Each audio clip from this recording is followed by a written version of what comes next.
హల్లెలూయా. అందరికీ దేవుని నామములో వందనాలు. దేవుని యొక్క కృప మీకు అందరికీ తోడైండును గాక. ఈరోజు కొద్ది నిమిషాలు దేవుని యొక్క వాక్యంను మనం ధ్యానించుకుందాము. అపోస్తలుడైన పౌలు కొరింథీయులకు రాసిన మొదటి పత్రిక 1వ అధ్యాయము 29వ వాక్యము మనం చదువుకుందాము. ఏ శరీరియు దేవుని ఎదుట అతిశయింపకుండునట్లు జ్ఞానులను సిగ్గుపరచుటకు లోకంలో నుండి వెర్రి వారిని దేవుడు ఏర్పరచుకొని ఉన్నాడు.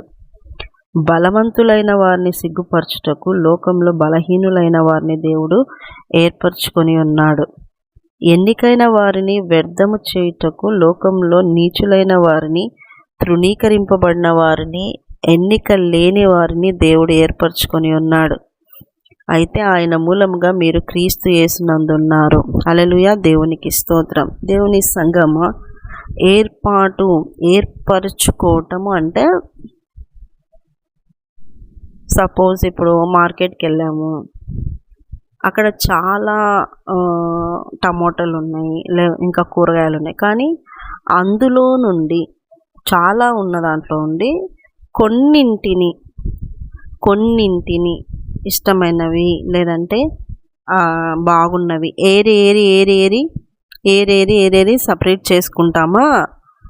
ఏరి తీసుకున్న వాటిని ఏర్పరచుకోవటం, ఎన్నుకోవటం, ప్రత్యేకంగా తీసుకోవటం, అలాగనమాట. ఏర్పరచుకోవటం. ఇప్పుడు కూరగాయలలో నుండి ఏరుకునేటప్పుడే ఎంతో శ్రేష్టమైనవి, ఎంతో బాగుండేటివి, నష్టం కలగకుండా ఉండేటివి, పుచ్చు పురుగు లేని వాటిని మనం ఏరుకుంటాం, ఎన్నుకుంటాం.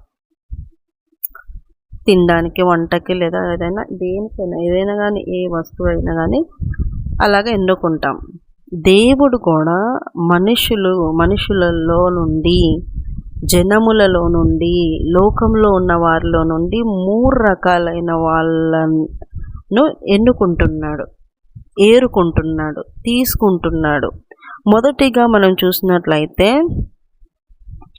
జ్ఞానులను సిగ్గుపరచుటకు లోకంలో ఉండు వెర్రి వారిని దేవుడు ఏర్పరచుకొని ఉన్నాడు.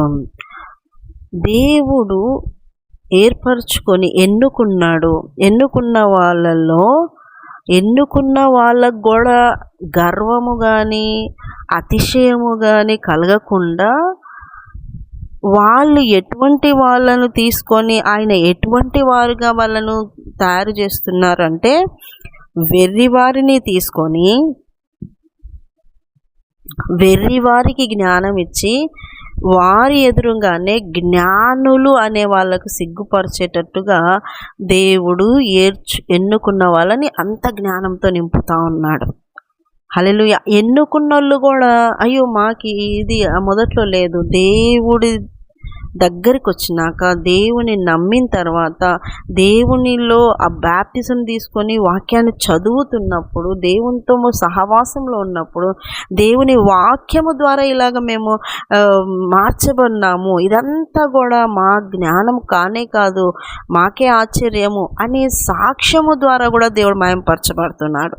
హల్లెలూయా. దేవునికి స్తోత్రం. మొదటి గుంపు జ్ఞానులు అని లోకంలో వాళ్ళు విర్రవీగుతూ జ్ఞానులు అని చెప్పుకుంటూ గొప్పగా ప్రశంసలు పొందుతున్నప్పుడు, దేవుడు వెర్రివారిని తీసుకొని జ్ఞానులను సిగ్గుపరుస్తున్నాడంట. అంటే దేవునికి అసాధ్యమైనది ఏది కూడా లేదు. మొదటి గుంపులో వెర్రివారిని తీసుకుంటున్నాడు. రెండో గుంపులో మనం చూసినట్లయితే, బలవంతులైన వారిని సిగ్గుపరచుటకు లోకంలో బలహీనులైన వారిని దేవుడు ఏర్పరచుకొని ఉన్నాడు. బలహీనులను ఎన్నుకొని బలవంతులను సిగ్గుపరుస్తున్నాడు. చాలామంది కూడా బలవంతులుగా లోకంలో ఉంటే బలహీనులను చూసి ఎంత సిగ్గు చేస్తారు, ఎంత తీసేస్తారు, ఎంతగా వాళ్ళని మాట్లాడతారు, బలహీనులను తొక్కేస్తారు, రానివ్వరు, ఎదగనివ్వరు. అటువంటి వాళ్ళని తీసుకొని బలముగా మారుస్తున్నాడు దేవుడు. బలహీనులను బలవంతులుగా మారుస్తూ ఉన్నాడు. ఆ బలము ఎవరి దగ్గర నుండి బలహీనులకు ఇస్తున్నాడు? దేవుని యొద్ద నుండి బలమును, దేవుని యొద్ద నుండి బలము అనేటువంటి ఆ యొక్క శక్తిని ఆయనే వారికి ఇస్తున్నాడు, బలహీనులకు ఇస్తున్నాడు. బలంగా తయారు చేస్తున్నాడు. వాళ్ళు అనుకుంటారు మేము ఇంత బలవంతులము కాదు, మాటలో కానీ, పనిలో కానీ, జ్ఞానంలో కానీ మేము ఇంత బలవంతులము కాదు, కానీ దేవుడు మమ్మల్ని బలపరిచినాడు అనే సాక్ష్యం అనే దాన్ని బట్టించి దేవునికి మహిమ వస్తుంది. హల్లెలూయా. ఇంకొక గుంపును మనం చూసినట్లయితే, ఎన్నికైన వారిని వ్యర్థం చేయుటకు లోకంలో నీచులైన వారిని, తృణీకరించబడిన వారిని, ఎన్నిక లేని వారిని దేవుడు ఏర్పరచుకొని ఉన్నాడు. లోకంలో వాళ్ళందరూ తీసిపారేస్తున్నారు ఒక గుంపును.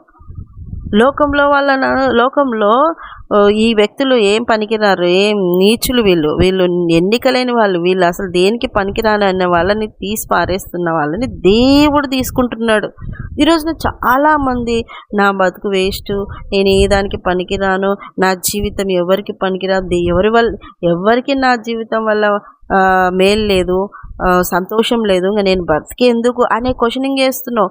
కానీ దేవుడు అంటున్నాడు వాక్యంలో, ఈరోజు నీతో మాట్లాడుతున్నాడు, ఇటువంటి వాళ్ళను నాకు కావాలి అంటున్నాడు యేసయ్య. హల్లెలూయా. ఇటువంటి వాళ్ళని నేను తీసుకుంటాను, నేను ఎన్నుకుంటున్నాను అంటున్నాడు. ఈరోజున దేవుని దగ్గరికి రా. లోకంలో ఎన్నిక కాలేదని కృంగిపోవాకు బాధపడొద్దు, తోసేసినారని అసలు కృంగిపోవాకు బాధపడొద్దు, పనికిరాని నీచులని పక్కన పడేసినారని బాధపడొద్దు. పనికి రాని దాన్ని తీసుకొని పనికొచ్చే పాత్రగా మార్చే గొప్ప శక్తిమంతుడైన యేసయ్యని ఈరోజు కనుగొను. ఆ యేసయ్య దగ్గర ఉన్నావు అంటే ఎటువంటి వాళ్ళనైనా మార్చగల సమర్థుడు, మహిమకు అర్హుడు. ఆయన మహిమ పొందుతాడు మార్చి. హల్లెలూయా. కాబట్టి ఇక్కడ 3 గుంపులు, లోకంలో జ్ఞానులను సిగ్గుపరచడానికి జ్ఞానం లేని వాళ్ళని ఎన్నుకొని జ్ఞానవంతులుగా చేస్తున్నాడు, బలహీనులను ఎన్నుకొని బలవంతులుగా చేస్తున్నాడు, ఎన్నికలేని వారిని తీసుకొని, నీచులను తీసుకొని వారికి ఎన్నిక కలిగిన వాళ్ళనుగా చేస్తూ ఉన్నాడు. ఏరుకుంటున్నాడు దేవుడు ప్రజల్లో నుండి ఇటువంటి వాళ్ళని కూడా ఏరుకొని తన కొరకు, తన రాజ్యము కొరకు వాళ్ళకి ఇవ్వాల్సిన జ్ఞానం అయితేమి, బలం అయితేనేమి, వాళ్ళకి ఇవ్వాల్సినటువంటి ధైర్యం అయితేనేమి, సపోర్ట్ అయితేనేమి ఇస్తూ వాళ్ళను ఎదిగిస్తూ వాళ్ళ యొక్క జీవితాల ద్వారా దేవుడు మహిమపరచబడుతున్నాడు. హల్లెలూయా.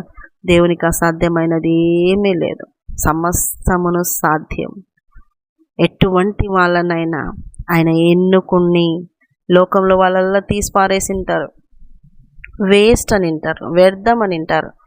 నువ్వు ఎందుకు బతికినవురా అని నీ తల్లి అనొచ్చు, నీ తండ్రి అనొచ్చు, ఎందుకు కట్టుకున్నాను ఇట్లాంటోడిని అని నీ భార్య అనొచ్చు, ఎందుకు చేసుకున్నాను ఇట్లాంటి ఆమెను, వేస్ట్, నా బ్రతుకు వేస్ట్ అని ఒక భర్త అనొచ్చు. అంత లోకంలో ఎవరైనా నీ బ్రతుకు వేస్ట్ అన్నప్పుడు నువ్వు జ్ఞాపకం చేసుకోవాల్సిన వాక్యము ఇదే. యేసయ్యని జ్ఞాపకం చేసుకో. యేసయ్య ఏ దాన్ని వ్యర్థమని అనలేదు ఆయన.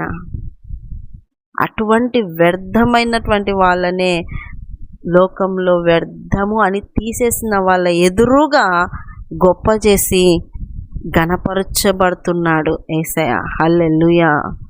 దేవుడికి అసాధ్యమైనది ఏం లేదండి. దేవుడు ఎన్నుకున్నాడు అంటే ఆయనే నడిపిస్తాడు, ఆయనే జ్ఞానం ఇస్తాడు, ఆయనే బలం ఇస్తాడు, ఆయనే శక్తి ఇస్తాడు, ఆయనే సమస్తమును ఇచ్చి ముందుకు నడిపిస్తూ లోకంలో అందరికీ కనపరిచేటట్టుగా దీపస్తంభం పైన దీపాన్ని పెడితే అలాగ అందరికీ నీకు ఇచ్చిన దేవుడు నీకు ఇచ్చిన జ్ఞానం అయితేమి, బలం అయితేమి, ఆరోగ్యం అయితేనేమి, గొప్పతనం అయితేమి, ఘనత అందరికి తెలియజేసి అది ఇచ్చిన దేవుని నువ్వు మహిమపరచాలని దేవుడు కోరుకుంటున్నాడు. మహిమకు అర్హుడు ఆయనని తెలుసుకో. ఈ రోజున చాలామంది దేవుని దగ్గర ఒక స్థాయి వరకు చాలా హంబుల్గా ఉండి దేవుని దగ్గర దేవుడు హెచ్చించిన తర్వాత, స్థిరపరచబడిన తర్వాత గర్వముతో దేవుని కంటే వాళ్ళు ఎక్కువగా స్ప్రెడ్ అవ్వాలని వారి గురించి ఎక్కువ చేసుకునే వాళ్ళు కూడా ఉన్నారు. కానీ దేవుడైతే అటువంటిది ఇష్టపడడు. తన బిడ్డలు ఎలాంటి మనసు కలిగి ఉండాలంటే ఆయన చేతిలో, ఎన్నిక చేసుకున్న ఆయన చేతిలో చివరి శ్వాస వరకు ఉండి ఆయనను మహింపరిచేటువంటి బిడ్డలుగా ఉండాలని ఆయన కోరుకుంటున్నారు. అటువంటి వాళ్ళని దేవుడు విడిచిపెట్టాడు. అసలు వదులుకోడు అటువంటి వాళ్ళని. అటువంటి వాళ్ళ కోసం దేవుడు ఏదైనా చేస్తాడు, ఏమైనా ఆయన చేస్తాడు. అటువంటి గొప్ప సజీవమైన దేవుడు, సజీవుడైన దేవుడు, మన కొరకు మరణాన్ని జయించిన దేవుడు, సమాధిని గెలిచి లేచిన దేవుడు. ఎలా ఉన్నావు నువ్వు ఈ రోజున? నిన్ను నీవు తృణీకరించుకుంటా నేను బలహీనురాల్ని, నాకేం చేతనవుతుందని అనుకుంటున్నావా? చూడు, లోకంలో వాళ్ళందరూ జ్ఞానులు, నాకే చదువు అవ్వడంలే, నాకే దాంట్లో ర్యాంక్ రావట్లేదు అనుకుంటున్నావా? లేదు, నా బ్రతికే వేస్ట్, నేను చాలా నీచంగా ఉన్నాను, నా జీవితమే వేస్ట్, నాకేది లేదు అని తృణీకరించబడిన లైఫ్తో నువ్వు ఉండి, ఎన్నికలేని లైఫ్తో ఉండి నువ్వు ఊరికే కృంగిపోతున్నావా? ఈ వాక్యం వింటున్న సహోదరి, సహోదరుడా, ఇదిగో ఇప్పుడే మోకాళ్ళేసి, ప్రవ్వా నా లైఫ్ నేను వేస్ట్ అనుకున్నాను, ఈ వాక్యం ద్వారా నీ దగ్గరికి వస్తున్నానయ్యా అని మోకరించి దేవుని చేతిని పట్టుకో. అయ్యా నా చేతిని పట్టుకొని నువ్వు అడుగు. దేవుడు నీ చేయి పట్టుకొని నిన్ను ఆయన పాత్రగా, నీ పరిస్థితి ఏదైనా, నీ బ్రతుకు ఏదైనా, నీ బ్రతుకులో నీ బ్రతుకును గొప్పగా మార్చి మహిమ తెచ్చుకుంటాడు ఆయన. మహిమను, ఘనతను నీకు కూడా ఇస్తాడు. అట్టి మంచి దేవునికి మహిమ కలుగును గాక. మీరందరూ వాక్యాన్ని విని వాక్య ప్రకారంగా బతుకుతూ దేవుణ్ణి ఘనపరుస్తూ అక్కడికే సిద్ధపడుదురు గాక. ఆమేన్. చిన్న ప్రార్థన చేసుకునేసా. నీకు వందనాలు. విన్నవారిని దీవించి ఆశించండి, వాక్యానుసారమైన బ్రతుకులు దయచండి అయ్యా. వింటున్న వారిలో ఎవరికైనా అనారోగ్యాలు ఉన్నాయో ముట్టి స్వస్థపరచండి అయ్యా. ఎవరైనా ఇంటర్వ్యూలకు వెళ్తున్నారేమో సహాయం దయచండి, జ్ఞానంతో నింపండి ప్రభు. ఆత్మీయంగా ప్రభు ఎదుగునట్లు నీ వాక్యపు శక్తిని, నీ వాక్యాలను నోటి నిండా నింపుకునేటువంటి ఆత్మీయ స్థితిలోకి ఎదిగించండి అయ్యా. ఏ పోరాటంలో ఉన్నానైనా వాక్యానుసారంగా జయించే కృప దయచండి అయ్యా. సమస్త విషయాల్లోనైనా నీకు మొదటి స్థానం ఇస్తూ వారి జీవితంలో నిన్ను స్తుతిస్తూ ఆరాధిస్తూ ఈ రోజునంతటినీ కొనసాగించుకునే కృపను దయచేయమని, ప్రతి బిడ్డను దీవించి ఆశ్రయించమని యేసు పరిశుద్ధ నామములో అడుగుతున్నాం మా తండ్రి. ఆమేన్, ఆమేన్, ఆమేన్. యేసు రక్తమే జయం, సిలువ రక్తమే జయం. ప్రవేశ నామానికి సంపూర్ణ విజయం కలుగును గాక. Amen, amen, amen. Good morning. Praise Lord. దేవుడు మళ్ళీ దీవించి ఆశ్రయించును గాక. ఆమేన్.